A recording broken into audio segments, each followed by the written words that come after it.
we are finally getting to install the waterways, and so I'm just going to take you through the process. So here's the layout of the deck, starting from the top and moving backwards.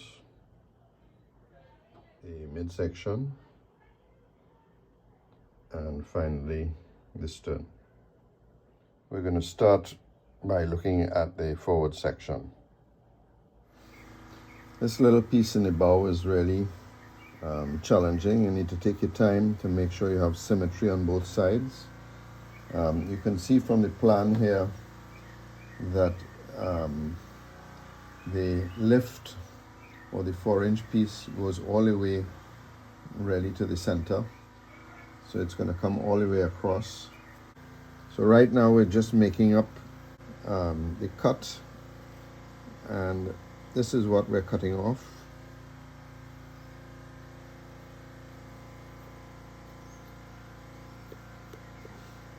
So we'll do this on the bandsaw. So here we have it. Again, I don't care whether it lines up with this. I'm more interested that it lines up on the boat. Now we're doing the final thinning of the piece back down to 12 inches.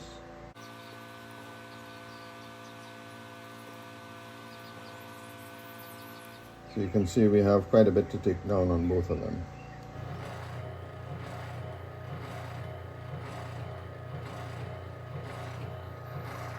We've marked the scarf joint out on the starboard forward waterway. Now we're going to go on the bandsaw and cut it off, leaving some room for a final fit.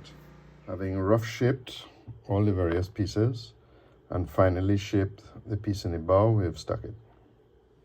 In the past, I had done a short video on how to make scarf joints, and when I reviewed it, I realized I did not show you how to do a hook scarf joint. So I went on to the internet and brushed up, and so here's my short version of how to do a hook scarf joint.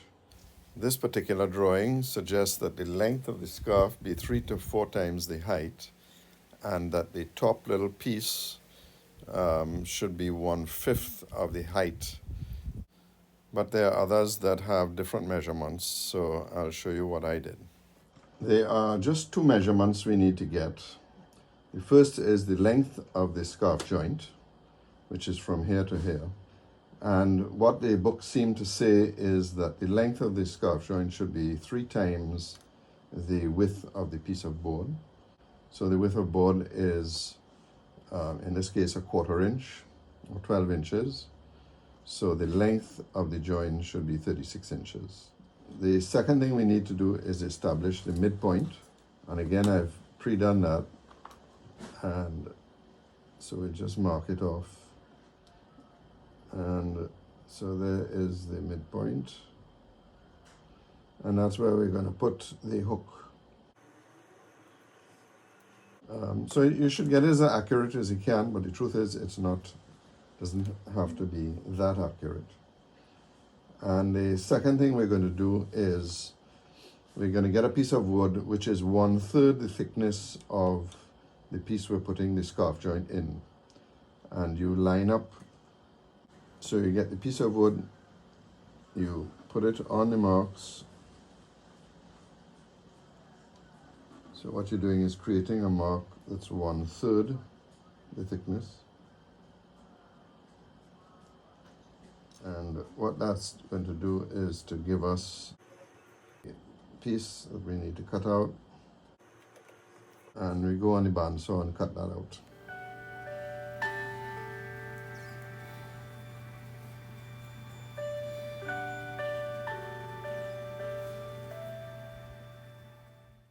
Just covering all the bases in relation to the angles. Both this angle and this angle are 90 degrees to the length of the piece that we are putting the scarf in. And the center piece, the center angle, again, is 90 degrees to the centered on the join that's between the 2 pieces. So they're all 90 degree. It's just they line up to different surfaces. Now to get the other side of this, we need to take the one we've made up, put it on the piece that we're going to join it to, and make an identical copy. Now you could use the same technique to establish the cut on this piece, but the truth is they'll never perfectly line up, so it's better to do it as built. The first thing we want to do is put a line on the piece that we want this to hook into.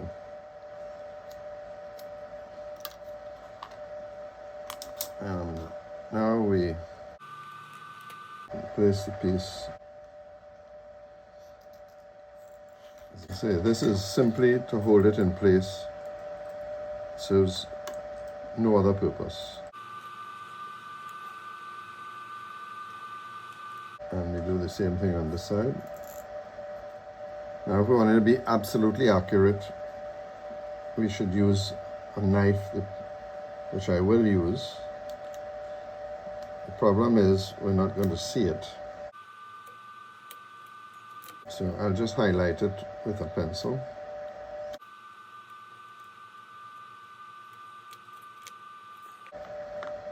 And that'll give me my measurement. So again, I'm going to cut this out and cut it out a little large so that I have room to adjust. Again, back on the bandsaw. So we've got a fit, but we need to do a little bit of adjustment.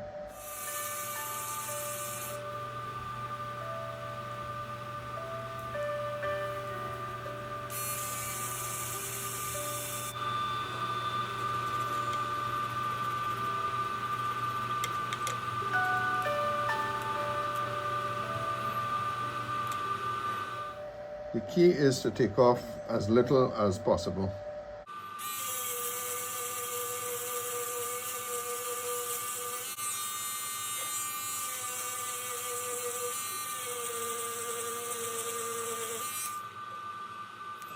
I have to say, that's the best one to date.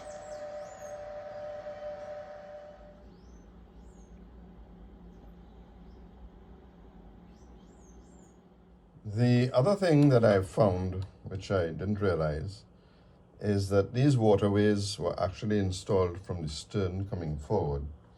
And of course, because I had all the difficulty with the bow, I started here. The problem comes that if this was stuck in, it would be very difficult to get this piece from the back. So what we needed to do was to remake these, and I've actually reversed them because I'm going to start sticking from the front and come to the back so that I can slip the piece in this way, and the same thing at the back, and go down this way. If you were starting from the back, it would be the exact reverse. So I don't think it's going to be very noticeable, and I don't think it's important. I also wondered why we had this type of scarf joint here. This is a very strong joint and is meant to provide support this way. So it's not a regular scarf joint. That's something I plan to ask Greg or David, because I would have thought on this deck a simply straightforward scarf would have sufficed. But there must be a reason for it, and when I find out, I'll promise to pass it along. You may have noticed that I've been doing the rebate with the 4-inch pieces thick and full, whereas the pieces in the bow were made up beforehand. It's just simply much easier to put in the scarf joint while the piece is a solid piece, rather than cut the groove, because then you have problems lining it up or holding it in little jigs that I made up. So now we're going to just cut the groove on all the remaining pieces and then clean them up. We're then going to install them using epoxy, simply because I'm going to be bending them in. They need to be slightly bent. One could argue that in the stern of the boat, we could have actually used, again, cut pieces that are cut to shape. But the bend is so small that I think once I epoxy the scarf joint itself, The little bit that has to come in, it won't break.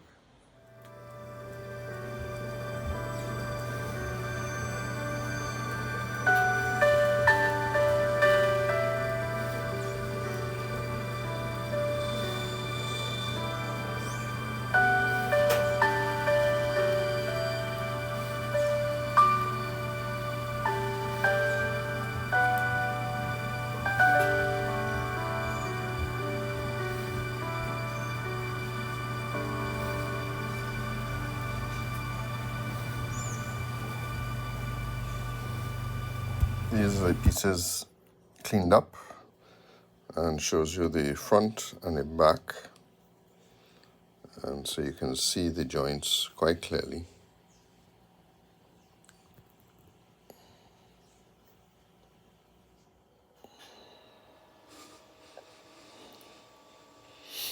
You can see that we need to pull the waterways up against the side of the boat.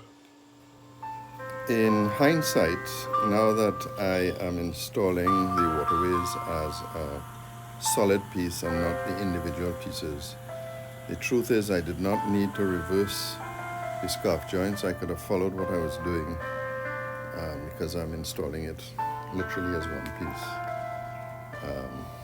Again, but just a reminder, had I had to install it as each individual piece, then the reverse is correct, or I would have had to start at the back and move to the back.